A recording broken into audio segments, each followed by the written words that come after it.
Many artists are hyper focused when they are in the studio employing all of their creativity and engaging in creating art.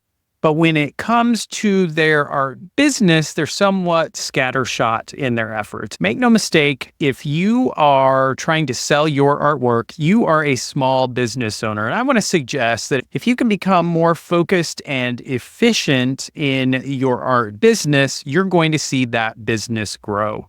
I'm Jason Horejs, owner of Xanadu Gallery in Scottsdale, Arizona, and publisher of Red.blog. And today I want to give you some suggestions that might help you marshal your time so that you can become a more effective art business owner.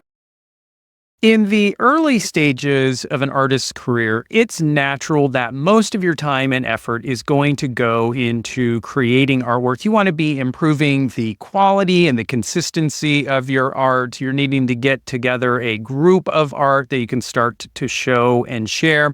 And then it's natural that you're going to start to look for opportunities to get the artwork out there in art shows and festivals. You might even reach out to some local galleries and start putting some effort into getting some exposure for your work. And it is also natural that these efforts are going to be a bit piecemeal during the first phases of your career as you're figuring it out, trying to find what works for your artwork and what works for getting your artwork out there. As your sales begin to grow, however, you'll likely realize that you need to become more systematic and organized about every aspect of your business, from the creation of the art through to your art business. But it can be overwhelming to try and get organized as everything starts to pile up. I'm going to suggest some ways to think about organizing your weekly time so that you can be more efficient, so you can relieve some of the stress that you might be feeling about your art business and be more effective. Now, these ideas that I'm going to suggest are a kind of general framework for thinking about organizing your time, and then you can take that and adapt it to your particular circumstances. So the first thing I'm going to suggest is thinking about your priorities, and as an artist, your highest priority should always be on your artwork itself, the time you're spending in your studio creating your artwork. It's a good idea to put your creativity first, both in terms of priority, but also in terms of your time.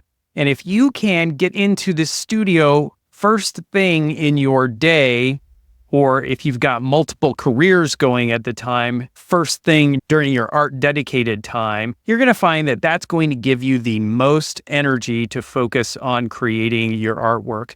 And I would suggest also that you want to be protecting that time fiercely. You want to try and keep distractions out of your studio. And so when you're creating, it's a good idea to try and minimize email interactions, phone calls, certainly social media, and anything else that might prove a distraction to the creative process. Now, once you've given your creative efforts their time, you can step out of your role as a creator and put on your business cap and start dedicating some time to those efforts.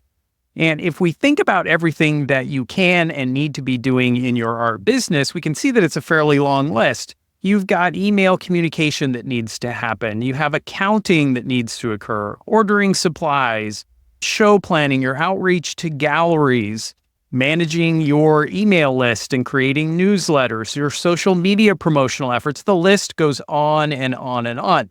And it can be tempting to just do whatever needs to get done whenever you have time to do it.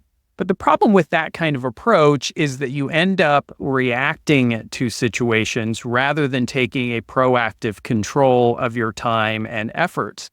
And so I want to suggest that it would be a great idea to sit down and just start a brain dump at first of everything that you need to get done and that needs to be getting done on an ongoing basis. Write them out and then start to organize a schedule, a weekly, regular schedule that will help you take each of those areas in turn and focus on one at a time. This then allows us to be much more controlled in our activity. And suddenly you'll find that tasks that were falling by the wayside and not getting done because other urgent things were always coming up and displacing them will start to get done, and you'll start to see your business put forward.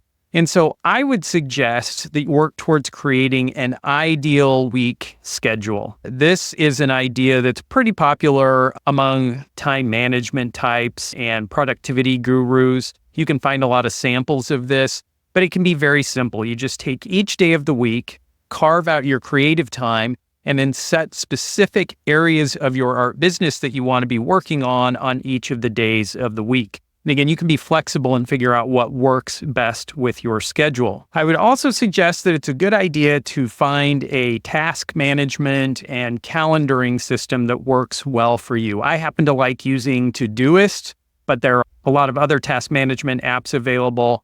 I use Google Calendars for my scheduling.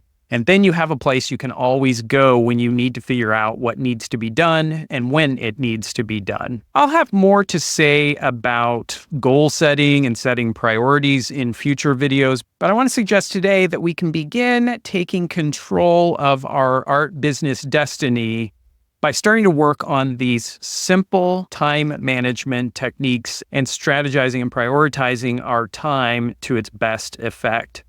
How have you organized your time as an artist? What have you done that has worked and what hasn't? Share your thoughts and experiences in the comments. And if you find this information useful, be sure to like, follow, and subscribe, and sign up for my free newsletter on red.blog.com. I look forward to seeing you in the next video.